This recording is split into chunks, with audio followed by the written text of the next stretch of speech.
Shalom, saudara-saudara yang dikasihi oleh Tuhan Yesus Kristus. Kita masih tetap berbicara tentang kasih. Beberapa waktu lalu kita sudah membahas tentang kasihilah Allah dan firman-Nya. Kali ini kita akan membahas kembali tentang motivasi kasih. Ya saudara, dasar untuk mengasihi Tuhan bukanlah karena kita membutuhkan sesuatu, tetapi karena kita mengerti Ia telah terlebih dahulu mengasihi kita dan Ia menebus kita, dan kita semestinya memberi diri kita untuk kepentingan Dia. Allah adalah kasih, dan orang yang beriman kepada Allah harus saling mengasihi. Barang siapa mengasihi Allah, ia juga harus mengasihi saudaranya. Kita lihat ayatnya, 1 Yohanes 4 ayat 19.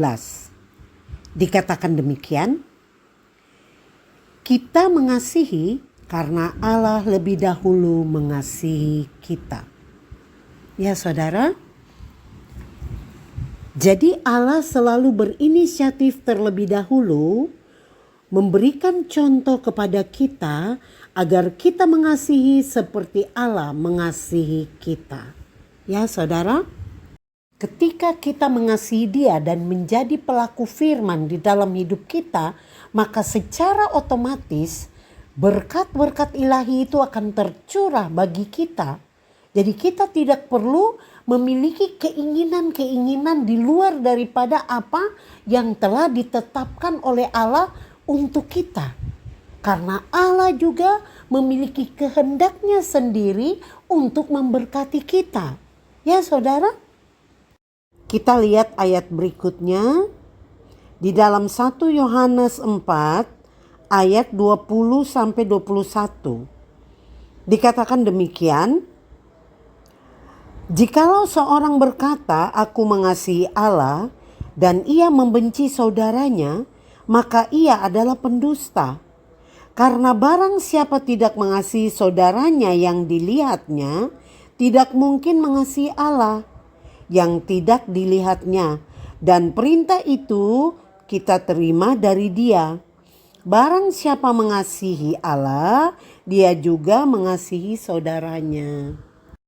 Jadi saudara, pentingnya kasih dalam kehidupan orang percaya. Tentunya mereka yang tidak dapat mengasihi sesamanya, yang dapat mereka lihat, tidak dapat mengasihi Allah, yang tidak dapat mereka lihat. Siapapun yang menyimpan kebencian, tetapi ia mengaku mengasihi Allah, dia adalah pendusta. Jadi, mana mungkin dia dapat mengasihi Allah yang tidak kelihatan itu, sementara sesama manusia yang ada kelihatan di depan matanya saja tidak dia kasihi. Berarti dia pendusta. Ya saudara? Dalam perumpamaan tentang orang Samaria yang murah hati itu, disitulah Tuhan Yesus mengajarkan kepada kita supaya kita menunjukkan belas kasihan kepada sesama manusia. Jadi tidak memiliki motivasi ketika menolong seseorang. Tidak memiliki motivasi untuk memperoleh sesuatu. Ya saudara, apapun yang kita lakukan tidak pamrih. Tidak mengharapkan orang melihat kita atau tidak mengharapkan mendapat balasan. Jangan memiliki motivasi apapun ketika kita menolong sesama kita.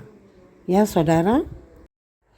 Saudara, sebenarnya kasih itu merupakan inisiatif dan bukan merupakan motivasi.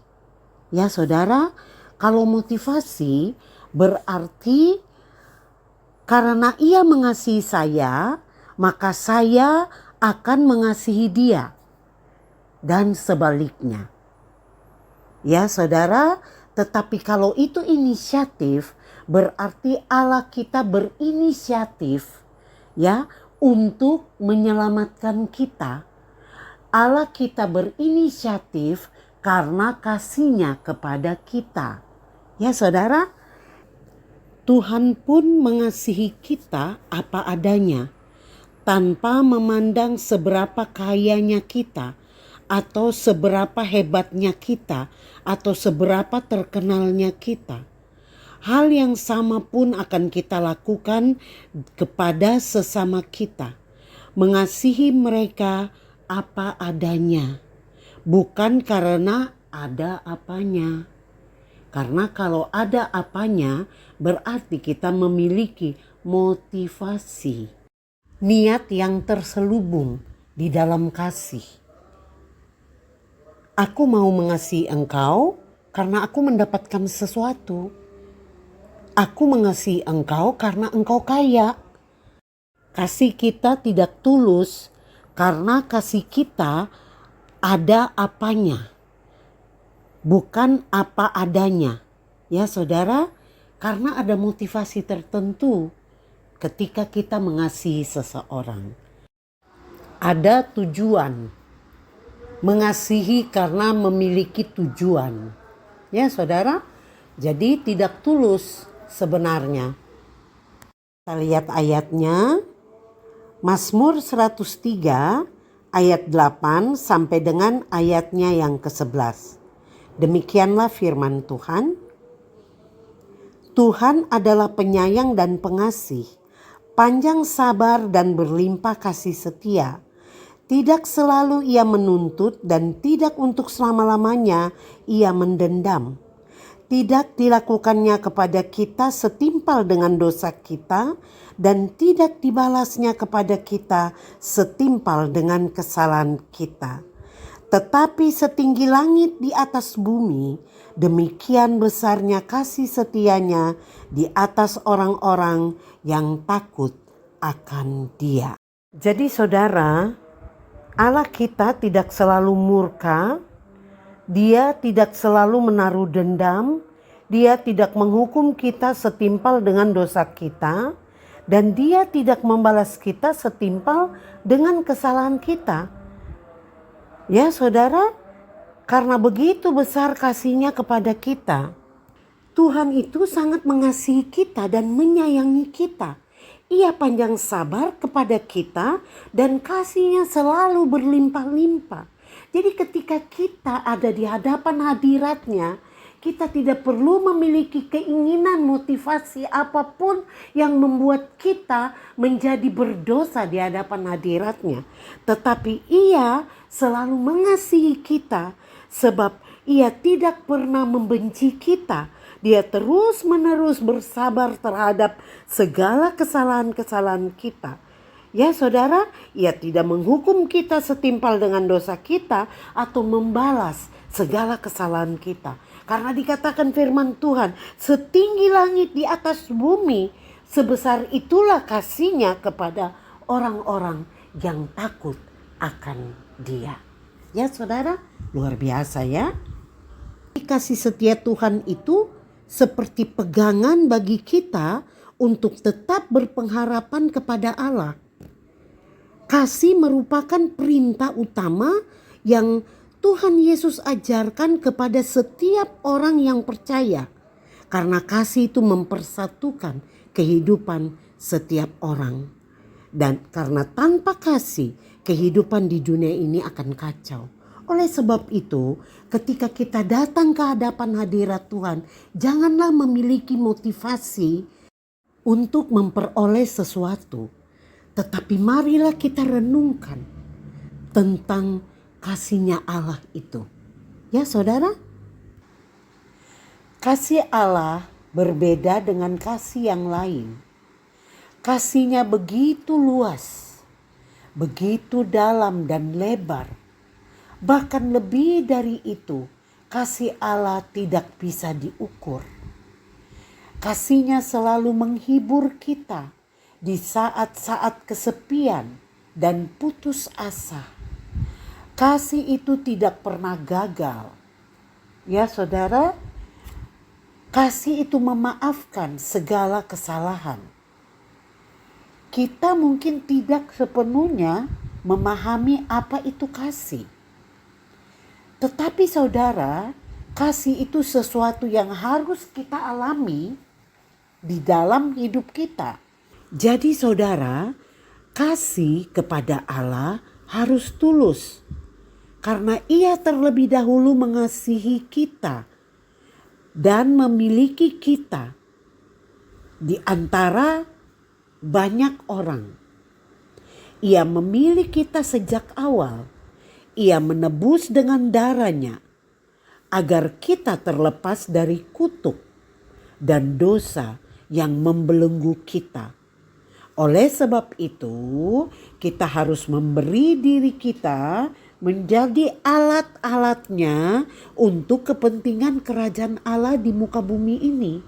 Sebagai perkakas yang mulia, karena kasih harus didasarkan karena kerelaan. Bukan ada motivasi agar kita dapat memperoleh sesuatu yang kita minta dari Tuhan. Jadi saudara, Allah telah menunjukkan kasih-Nya kepada kita dengan mengorbankan Yesus untuk menebus dosa-dosa kita. Ini adalah contoh yang indah kepada kita semua untuk mengasihi seorang terhadap yang lain. Ya saudara, jadi sebenarnya dengan kehadiran Yesus di dunia ini telah membuat manusia dapat mengenal Allah yang penuh kasih itu. Dan manusia oleh dosa-dosanya membuat mereka hidup di luar kasih. Sehingga manusia tidak mungkin mengenal Allah yang adalah kasih itu. Karena dosa telah menyimpangkan arah hidup manusia sehingga tidak terarah kepada Allah lagi. Tapi kepada keinginan-keinginan daging dan keangkuhan hidup. Karena kasih yang semestinya ditujukan pada Allah telah menjadi salah arah karena dosa. Jadi saudara, Allah memulihkan manusia dengan mengutus Yesus datang ke dunia ini. Dan melalui Yesus, manusia yang sebelumnya tidak mengenal Allah menjadi mengenal Allah. Karena mereka memiliki akses di dalam Yesus. Kasih yang salah arah itu telah dikembalikan kepada Allah melalui Yesus. Ya saudara, jadi sebenarnya ini adalah anugerah pengampunan kembali menjadi layak di hadapan Allah. Bukan upaya kita, tetapi karena kasih Allah yang besar. Oleh sebab itu, mari kita bersyukur bahwa mengasihi Allah bukan karena kita memiliki motivasi untuk mendapatkan sesuatu. Tetapi karena Dialah yang telah terlebih dahulu mengasihi kita. Ya saudara, mari kita lihat ayat berikutnya.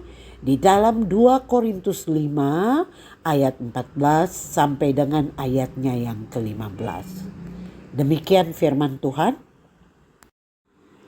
Sebab kasih Kristus yang menguasai kami, karena kami telah mengerti bahwa jika satu orang sudah mati untuk semua orang, maka mereka semua sudah mati. Dan Kristus telah mati untuk semua orang, supaya mereka yang hidup tidak lagi hidup untuk dirinya sendiri, tetapi untuk Dia yang telah mati dan telah dibangkitkan untuk mereka. Ya saudara, jadi Allah terus berinisiatif terlebih dahulu agar Tuhan Yesus mengorbankan dirinya untuk menyatakan kasih Allah kepada kita melalui pengorbanannya. Itu adalah kasih Allah, bentuk dari ketaatan, sehingga kita mengerti bahwa Ia mati untuk kepentingan kita. Ia mewakili kita, menggantikan kita. Maka sepatutnya lah kita wajib hidup untuk Dia. Karena sebenarnya semua orang telah mati. Maksudnya apa? Mati di dalam dosa dan hidup bersama dengan Yesus di dalam kebenaran.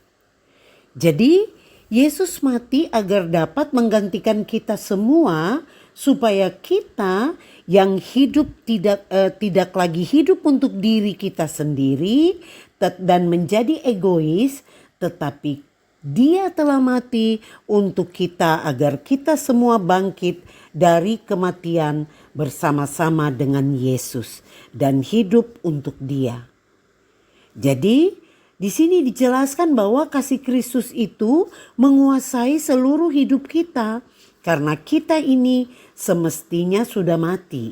Tetapi karena kematian Kristus telah menyelamatkan kita, oleh sebab itu kita hidup bukan untuk diri kita lagi. Karena kita bukan milik kita lagi, tetapi kita sepenuhnya hidup untuk Kristus. Ya saudara, yang telah mati untuk kita semuanya. Jadi sebenarnya kita itu berhutang kepada Yesus, karena Dia sudah membayar dosa-dosa dan kesalahan kita, dan kita hanya mengakui dengan mulut kita dan percaya kepada Dia di dalam hati kita, maka kita diselamatkan.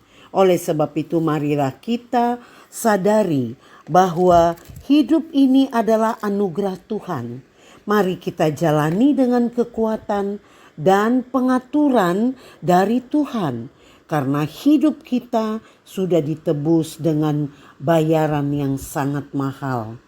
Dengan demikian, sudah seharusnya kita pun menjadi pelayan-pelayannya untuk memuji kemuliaan Allah.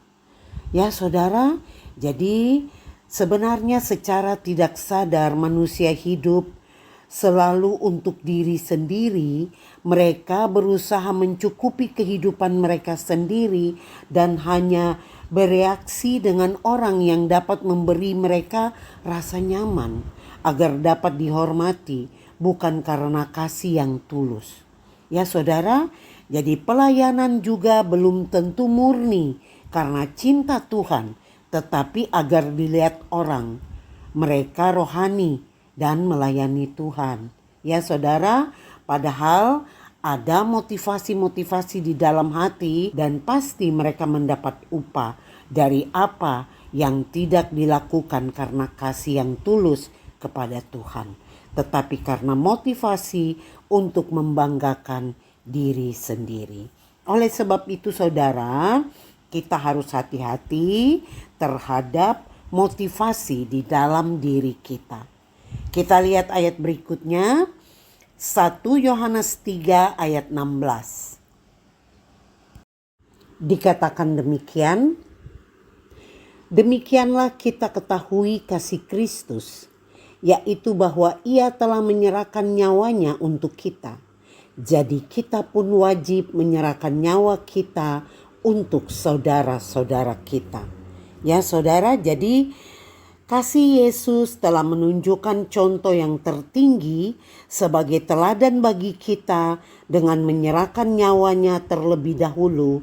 Oleh sebab itu, kita juga harus mencontoh hidup Yesus menyelamatkan saudara-saudara kita, yaitu sesama kita.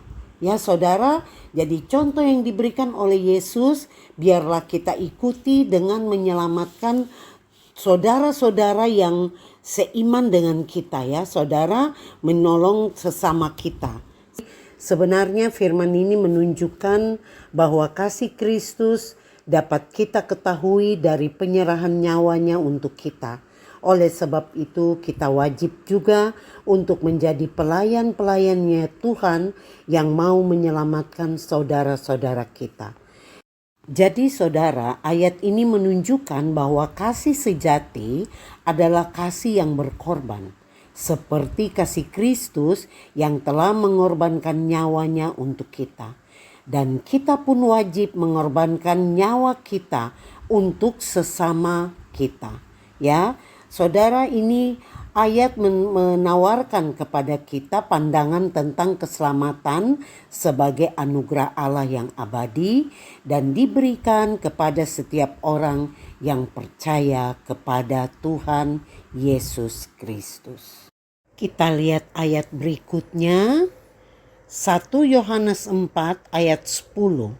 Dikatakan demikian, inilah kasih itu, bukan kita yang telah mengasihi Allah, tetapi Allah yang telah mengasihi kita dan yang telah mengutus anaknya sebagai pendamaian bagi dosa-dosa kita. Saudara, kasih Allah bersifat inisiatif. Ya saudara, Allah yang berinisiatif untuk mengasihi manusia. Dan ini merupakan ciri khas daripada Allah. Kasih Allah itu dinyatakan dengan mengaruniakan anaknya kepada kita. Allah berinisiatif untuk menyelamatkan kita. Ya saudara, jadi kita patut bersyukur mempunyai Allah yang luar biasa, yang sangat mengasihi kita. Biarlah kita mengasihi Dia tanpa motivasi sesuatu apapun. Jadi saudara, jikalau saat ini engkau mendengar suaranya, jangan keraskan hatimu, tetapi segera bertobat dan beri dirimu melayani pekerjaan Kristus dan segera respon panggilannya. Ya, karena kedatangan Yesus ke dalam dunia ini adalah wujud kasihnya Allah kepada kita. Jadi karya Yesus selama ia hidup, baik perkataan maupun perbuatan-perbuatannya, selalu mendemonstrasikan kasih Allah.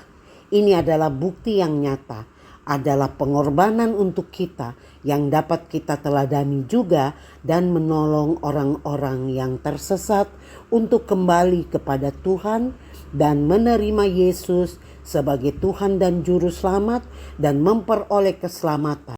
Jadi saudara, tindakan ini menyatakan kepada kita tentang kasih yang sejati.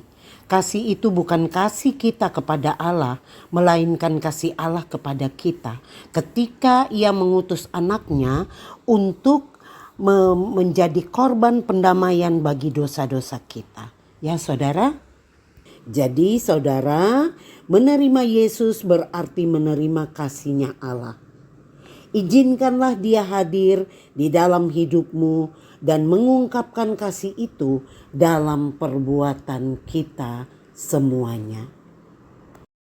Marilah kita bersama hidup penuh dengan kasih lewat perbuatan kita, dan tidak lupa kita selalu memberitakan kasih Tuhan kepada orang lain juga, sehingga hanya namanya yang dipermuliakan.